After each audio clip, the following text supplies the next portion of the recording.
Bir, bu günlərin biz yenə Oğuzda, Calut kəndindəyik. Çox ağır şəraitdə yaşayan bizim həm yerlimizi, Azərbaycanımızı və o cümlədən də gözəl bir vətəndaşı sizlərə təqdim eləmək istəyirəm. Adınız, soyadınız? Məmmədov Xalid Cəlaloğlu. Məmmədov Xalid Cəlaloğlu. Hansı rayon sakinisiniz? Ağdam rayon Saybalı kəndi. Ağdam rayonu Saybalı kənd sakinisiniz. 33 ildir ki, bu ağır şəraitdə yaşayırsınız. Çətin şəraitdə və bir yerdə, bir evdə 2 ailə yaşayırsınız, elə mi? Bəli. Neçə ailə üzvüsünüz cəmi? 10 nəfər. 10 nəfər ailə üzvü ağır şəraitdə yaşayırsınız.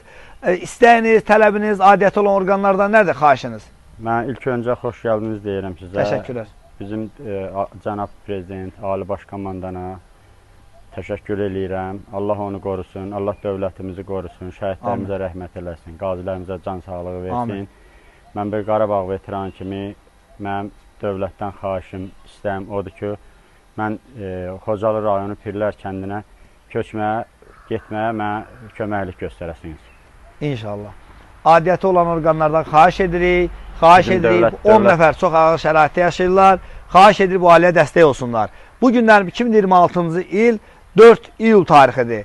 İnanırıq dövlətimizin qanunlarına ki, inşallah bu ailəyə dəstək olunacaq ki, necə ki 60, 70, 100 ailə bu yaxınlarda ki, köç elədilər, o ailələr sevindi. İnşallah inanırıq ki, o saz aşığı ilə, qarmunla, sazla inşallah burada gələk, əmigili Ateko ilə köçürdə inşallah. Bunu biz arzu edirik, bunu adiyyəti olan orqanlardan xahiş edirik, bir də xahiş edirik.